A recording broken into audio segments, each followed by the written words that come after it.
there is a war going on in Europe.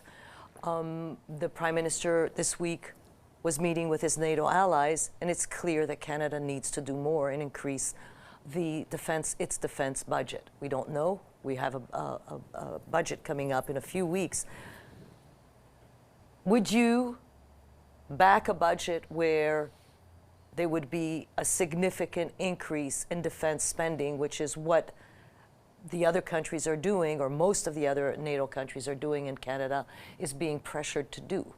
Well, the pressure that's being applied right now is to get to 2%. We think that that's an arbitrary number, and we don't support that number.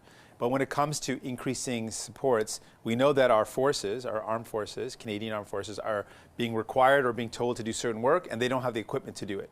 So they should have the equipment, and that's going to require filling in a gap where we need to fund them more to be able to have the equipment to do the work that we ask them to do. We support that. I've long supported that. We also know that we're living in a scarier world, and people are clearly feeling less secure, and we need to invest to make sure people feel more secure. And so that's going to mean some increase.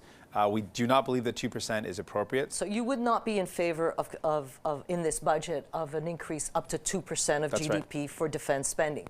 So what would you be in favor of? 1.7%? Because right now it's 1.39%, so shy of 1.4%. What would you back? Well, we know that there would be a need for some increase. We'll look at that very carefully, have some discussions about that. In the agreement, a part of our agreement is that we're going to have close consultations and discussions about what's going to happen next. So you will have a big say in this next budget. You've got what, a veto power, you figure? I don't know if there's a veto power, but we certainly have an ability to have input, and we're going to make sure that we're doing everything we can to make sure the budget reflects the needs of Canadians.